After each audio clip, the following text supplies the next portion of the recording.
ఎవ్వరు అని అడిగేనా ఆ చిత్రమే గమనిస్తున్నా కొత్తగా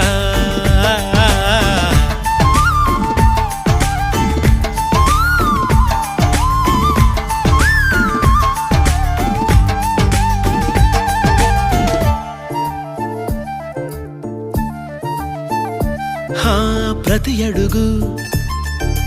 తనకు తానే సాగింది నీ వైపు నా మాట విన్నంటూ నేనాపలేనంతగా భయపడకు అది నిజమే వస్తోంది ఈ మార్పు నీ కోతి చిందుల్ని నాట్యాలుగా మార్చగా నన్నింతగా మార్చేందుకు నీకెవ్వరిచ్చారు హక్కు